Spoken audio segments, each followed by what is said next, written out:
ମୁଁ ଆଜ୍ଞା ନାରାୟଣ ଚନ୍ଦ୍ର ନାୟକ ଜଣେ ଶ୍ରମିକ ନେତା ଆଜ୍ଞା। ମୁଁ ଜଣେ ହିନ୍ଦୁ, ମୁଁ ଜଣେ ଆଜ୍ଞା ହିନ୍ଦୁ ଲୋକ। କିନ୍ତୁ ଯେଉଁ ଆର୍ଏସ୍ଏସ୍ର ମୁଖ୍ୟ ମୋହନ ଭାଗବତ 22-12 ତାରିଖରେ ପଶ୍ଚିମବଙ୍ଗରେ ଗୋଟେ ଆର୍ଏସ୍ଏସ୍ ସଭାରେ କହିଲେ ଯେ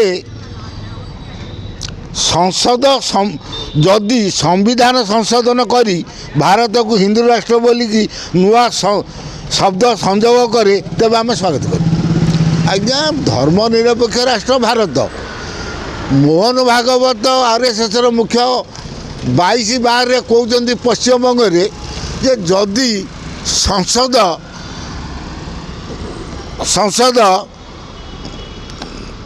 ସମ୍ବିଧାନକୁ ସଂଶୋଧନ କରି ଆଜ୍ଞା ସଂସଦରେ ସମ୍ବିଧାନକୁ ସଂଶୋଧନ କରି ହିନ୍ଦୁ ରାଷ୍ଟ୍ର କରିବା ପାଇଁ କଲେ ଆମେ ସ୍ୱାଗତ କରିବୁ। ଯେଉଁ ମୋହନ ଭାଗବତ କହିଛନ୍ତି ଏଇଟା ଆଜ୍ଞା ଯୁକ୍ତି କି? ଧର୍ମ ନିରପେକ୍ଷ ରାଷ୍ଟ୍ରଟା କ'ଣ ଆଜ୍ଞା ଗୋଟେ ଭୁଲ କଥା କି? ସବୁ ଧର୍ମକୁ ସମାନ ଅଧିକାର ଦେବା ପାଇଁ ଯଦି ଧର୍ମ ନିରପେକ୍ଷ ଆମ ଦେଶରେ ସବୁ ଧର୍ମର ଲୋକ ଅଛନ୍ତି, ମୁସଲମାନ ଅଛନ୍ତି, ଖ୍ରୀଷ୍ଟିଆନ ଅଛନ୍ତି, ହିନ୍ଦୁ ଅଛନ୍ତି, ସବୁ ଧର୍ମର ଲୋକମାନେ ଭାରତରେ ଅଛନ୍ତି। ଏମିତିକି ଆଞ୍ଚଳିକ ସ୍ତରରେ ବି ପଞ୍ଜାବୀ, ତାମିଲ, ତେଲୁଗୁ ଏମିତି ସବୁ ଧର୍ମର ଲୋକମାନଙ୍କୁ ନେଇକି ଧର୍ମ ନିରପେକ୍ଷ ରାଷ୍ଟ୍ର ଗଠନ କରାଯାଇଛି।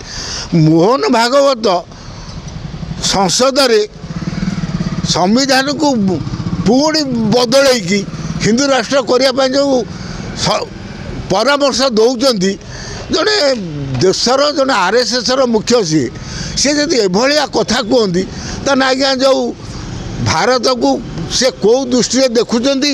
ଭାରତରେ ଏ ଢାକା ଭଳିଆ କ'ଣ ଗଣ୍ଡଗୋଳ ସୃଷ୍ଟି ହେବା ପାଇଁ ସେ କହୁନାହାନ୍ତି କି? ଆମର କ'ଣ ଅସୁବିଧା ଅଛି? ହିନ୍ଦୁ, ମୁସଲମାନ, ଖ୍ରୀଷ୍ଟିଆନ କି ପଞ୍ଜାବୀ କି ତାମିଲ କି ଓଡ଼ିଆ ଆମ ଭିତରେ କିଛି ଆଜ୍ଞା ମତ ପାର୍ଥକ୍ୟ ଅଛି କି? ଯେ ମୋହନ ଭାଗବତ ଯେଉଁ କହୁଛନ୍ତି ଏଟାକୁ ହିନ୍ଦୁ ରାଷ୍ଟ୍ର କରାଯାଉ, ଧର୍ମ ନିରପେକ୍ଷଟାକୁ କାଟିକି ଆର ମୂଲ୍ୟ କ'ଣ ଆଜ୍ଞା ମୁଁ ବୁଝିପାରୁନି। ଏଭଳି କରିବା ଦ୍ୱାରା ଦେଶରେ ଆମେ ଯେଉଁ ଅଖଣ୍ଡ ଭାରତ ଗଠନ କରିବା ବିଚାରରେ ଆମେ ଅଛନ୍ତି କି ଭାରତୀୟମାନେ ଚିନ୍ତା କରୁଛନ୍ତି ଅଖଣ୍ଡ ଭାରତ ହେଉ, ତା ମାନେ କ'ଣ ଏ ହିନ୍ଦୁ ରାଷ୍ଟ୍ର କଲେ ଅଖଣ୍ଡ ଭାରତ ସୃଷ୍ଟି ହେବ କି? ମୋହନ ଭାଗବତ ଯେଉଁ ଧର୍ମ ନିରପେକ୍ଷକୁ ବିରୋଧ କରୁଛନ୍ତି କ'ଣ ପାଇଁ କରୁଛନ୍ତି ମୁଁ ଆଜ୍ଞା କିଛି ବୁଝିପାରୁନି। ଧର୍ମ ନିରପେକ୍ଷ ସବୁ ଧର୍ମକୁ ସମାନ ଅଧିକାର ଦିଆଯିବା, ଏଇଟା ଆଜ୍ଞା କେଉଁଠି ଭୁଲ ରହିଲା? ସିଏ ପୁଣି କହୁଛନ୍ତି 1976 ମସିହାରେ ସଂସଦରେ ସମ୍ବିଧାନକୁ ବଦଳାଇକି ଇନ୍ଦିରା ଗାନ୍ଧୀ ଧର୍ମ ନିରପେକ୍ଷ କରିଥିଲେ।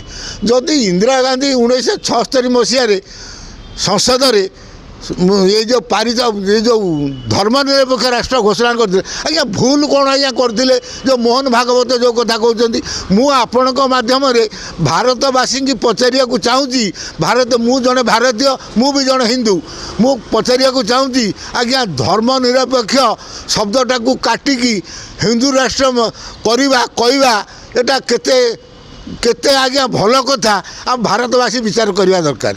कहीं आम भारत में सबू धर्म को जो सम्मान दिया या विश्व जगत भी प्रचार हो भारत जो गोटे धर्म निरपेक्ष राष्ट्र सेठी जो मोहन भागवत हिंदू राष्ट्र करने चाहते आमर जो गारिमा को क्षीण करने चाहते एथुरु मोहन भागवत महोदय क्षांत हूँ ये भारतीय मानक शांति रहा दिंतु ढाका भाई आम देश भारत में गंडगोल सृष्टि करने को मो जहाँ मत आ द्वारा लोक मन मानसिक दुख देवाक जो चाहते मोहन भागवत महोदय से निवृत्त रुह।